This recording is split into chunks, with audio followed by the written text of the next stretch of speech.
Marshall, one of the things where we differ is you get paid after the fact. Right. I get paid before the fact. Right. And I've always been intrigued by that, and certainly it stood you in good stead. How did you start that approach? Well, you know, years ago, back in Valley Station, Kentucky, I was very poor, and we had a roof leak. And the roof is leaking, and my dad, we have to get the roof fixed. I mean, you can't sit there and ruin the house. So he recruited me to help the roofer, Dennis Mudd, put on the roof, so we'll save a little money. I was 14 years old and attitudinally challenged at the time.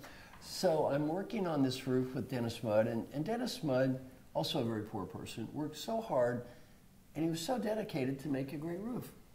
And after a while, he even got me enthused, which wasn't the easiest challenge in the world. And when the roof was done, we were both very proud, and I remember he looked at my father, Bill, and he said, you know, Bill, I want you to inspect that roof. If that roof is of high quality, pay me. If it's not, it's all free. I looked at Dennis Mudd and I thought, this man is poor, but he's not cheap. This guy's got class. I thought, you know, I'd like to be Dennis Mudd when I grow up. And that whole idea of I get paid for results, that came from inspiration from Dennis Mudd back in Kentucky. To be honest, I've never had as much class as Dennis Mudd. If I don't get paid, my life's not going to change anyway. I don't need the money. He needed the money.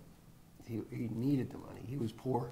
And that really, to me, showed so much class and dignity. It's interesting, I told a Dennis Mudd story, I wrote an article about it. And after I wrote the article, I got an email. And a gentleman said, you know, I was a small business person here in Kentucky. And he said, after Dennis Mudd quit putting on roofs, he drove a school bus. And he used to help me when he'd stop the school bus and talk about life. And he said, he changed my life. So a lot of times our inspiration doesn't necessarily come from some big fancy person, but perhaps some real person that we met in our journey through life. Do you think he realized how much he impressed you? At the time, I would have had no idea that 50, 60 years later, I would still be talking about it. I wonder how many of us might think along the same lines. We have no idea every day who we might be impressing with this kind of lifelong impact.